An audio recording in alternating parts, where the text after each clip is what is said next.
Enjoy the Decline by Clarey. You know, I was trying to figure out the best way to start this book review, and I figured that I should tell you about the man behind the book first. So, with that in mind, I have my Weasel Whiskey,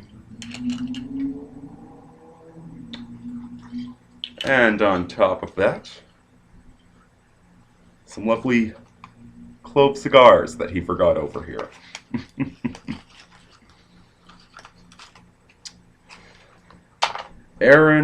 Clarey.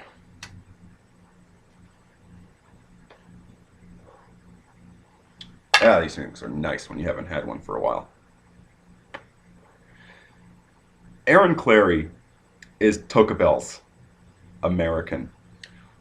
One moment he's saying, oh, he's a complete selfish free market capitalist, and the next moment he's shouting to the skies how we're doing God's work. He enjoys high art while being as casual and friendly as a day laborer. The man's an absolute genius who I feel privileged to call a friend, and has been putting out the most brilliant economic work I've seen into the alt-right manosphere for years now. And Enjoy the Decline, named after his catchphrase, is his best book to date. So enjoy the decline. And clove cigarettes. We're living during a dark time. And this is a dark subject matter. And despite his entertain, like, he is such a good writer. Okay, I mean, he has terrible grammar, but he's an amazing, amazing writer. And he is so lighthearted about the whole thing, but he doesn't shy away from the darkness. The very first chapter, the introduction, starts out with a story from war-torn Germany. Friends and neighbors having one last party, one last time to drink it up and roll in the hay before committing mass suicide. This isn't the first time our species has been through a very dark time. And God willing, it won't be the last. Remember, our species survived the Ice Age. Our population was reduced to 10,000 human beings, and we survived that.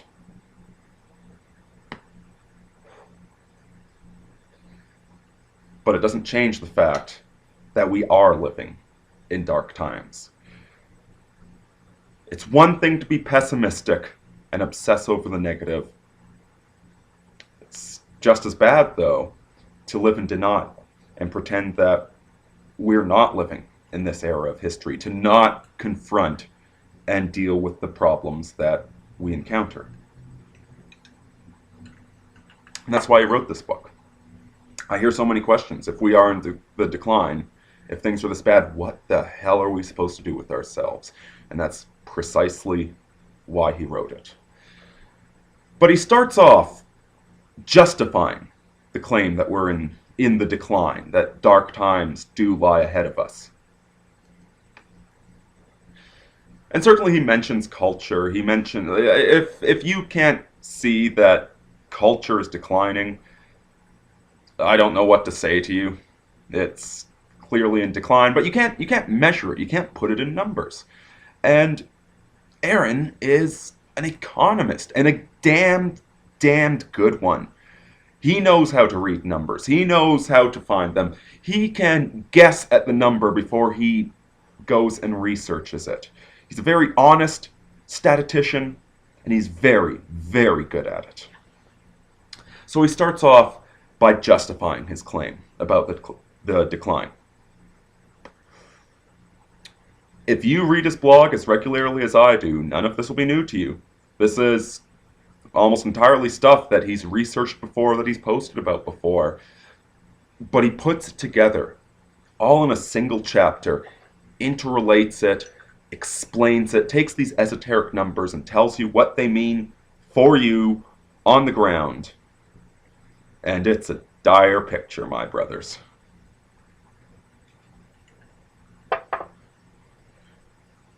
There's no bones about this.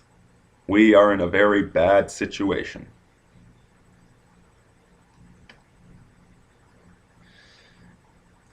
And so the book is about how to live through it, how to enjoy the decline. Because we're all in this world. This is the era of history we find ourselves in. Either we become great during it, either we enjoy ourselves, or we try and double down. We try and follow the myths of past generations, of living in denial, of not accepting reality.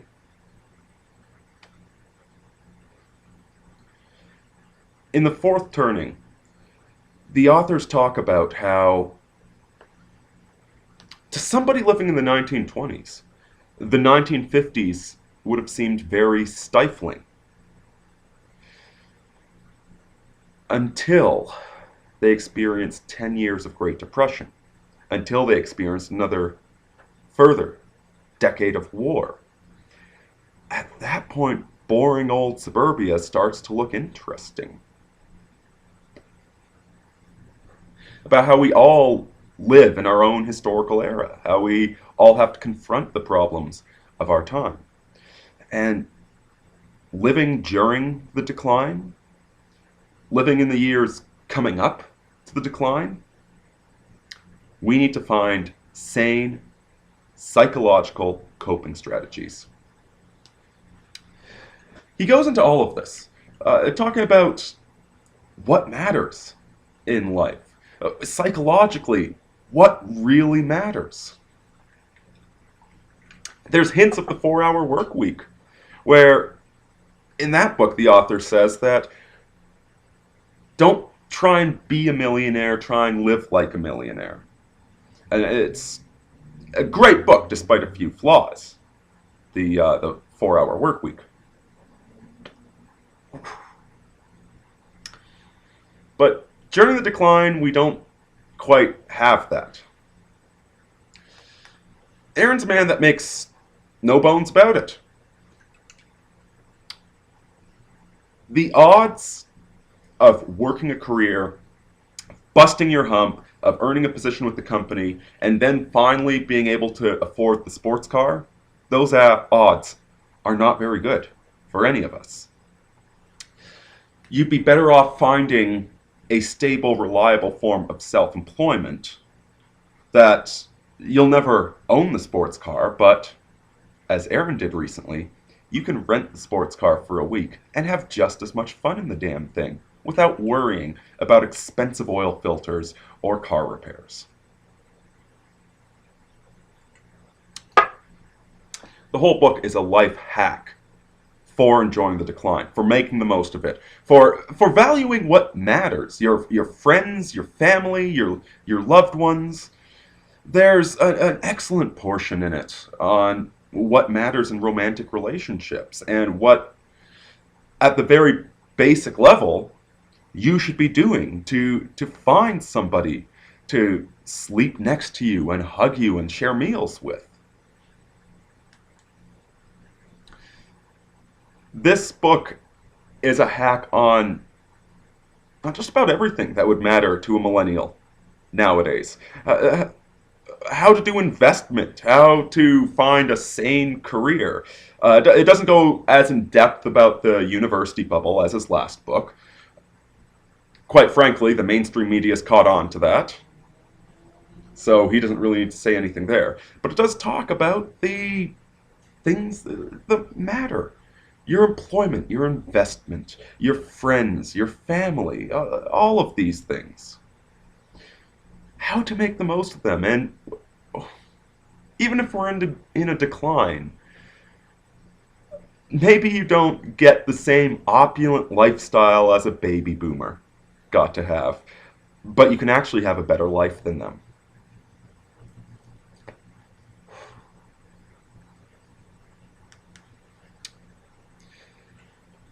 And an interesting part of this whole book, from my perspective, this is something I noticed talking with Aaron, but it really just comes through in the book, is that there's a very fundamental debate going on. Now, there's a blog, The Observer Watches, and I ran into him because he quoted one of my videos. The link below is the one that quotes the video. And he's pointing out that between the two sides, the manosphere and the MRAs, there's this very major debate that the MRA wants to work within the system to try and get some anti-misandric legal things in place. Whereas us in the manosphere would point out that the MRAs are falling prey to cultural Marxism, that they're becoming the replacement group of useful idiots for the feminists. That fundamentally these MRA laws that get passed are just going to serve the state. Rather than guaranteeing father custody of children, as was the norm 150 years ago, instead we're going to have professional bureaucrats monitoring who gets to keep the children and intervening constantly in your private family affairs to make sure that you're a good parent. So this debate, work within the system or give up on the system. And on the alt-right, we say that the system is so compromised by this point that there is no solution within the system. Any solution within the system only strengthens the system and makes things worse. Now, I don't know if Aaron has a stance on this, but there are some very major implications from his book.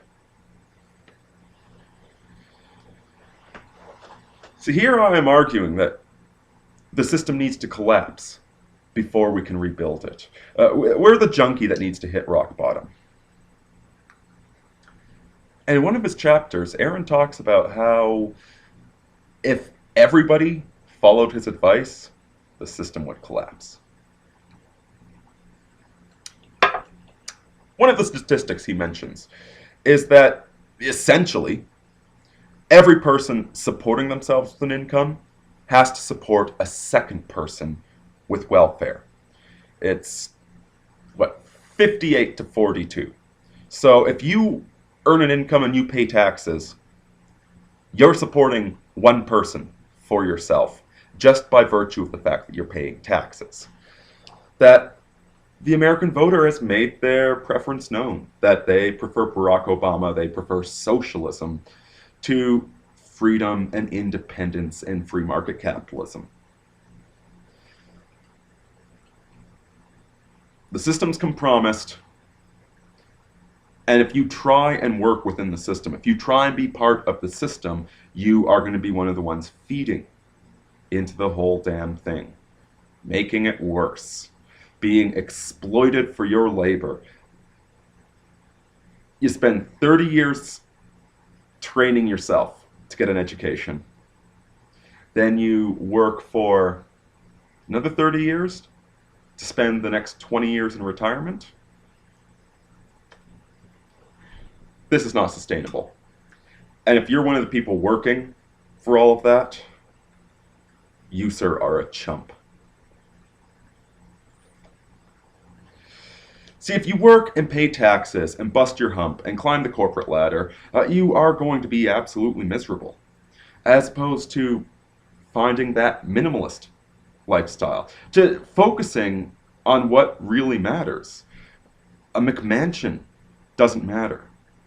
A brand new sports car, is it really that different from a 20-year-old sports car? Actually, I'll tell you that my 20-year-old sports car is a hell of a lot sexier than the stuff on the road today.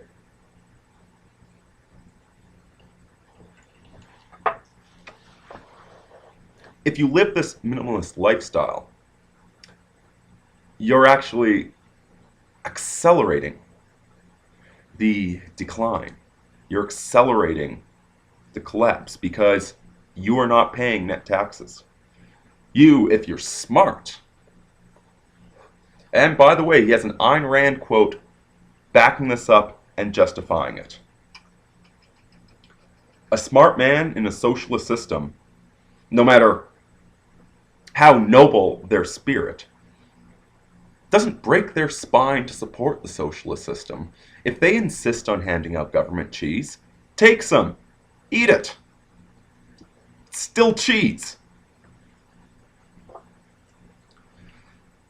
So you are accelerating the decline, but us reactionaries happen to be of the opinion that we need to hit rock bottom. The sooner, the better.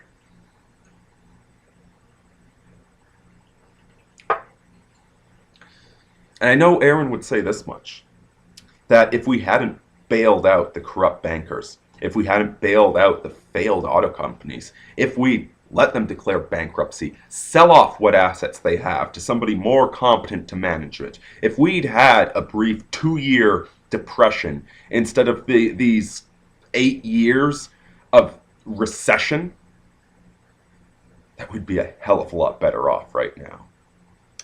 But the American voter has made their preference known. They want socialism, they want equality, they want all of us down at the same level. As I said, these are dark times, my brothers. On the plus side, it is darkest right before the dawn.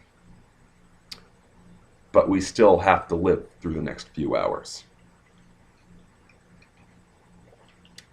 If you're going to live, you might as well live in style. And if you want the advice of an extremely intelligent economist who has analyzed what is he, an investment?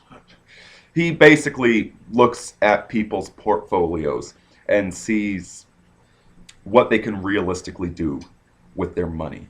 I forget if that's an analyst or what that is. But he knows personal finances.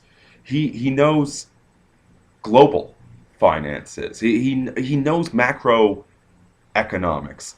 And this book is absolutely chock full of advice on how to hack the system and live an awesome life despite how bad everything's going. And if you follow this advice, that minority of you, maybe not the minority of my viewers, but that minority of millennials that will actually listen to somebody that knows what they're talking about, you'll have a better life than the baby boomers did, born into a generation of opulence. Enjoy the Decline, available in print and on Kindle. Yes, it's available on Kindle. Everybody always asks him if his books are on Kindle. Link to both below, and you're supporting a very awesome and good man that your country should be proud of. Irini out.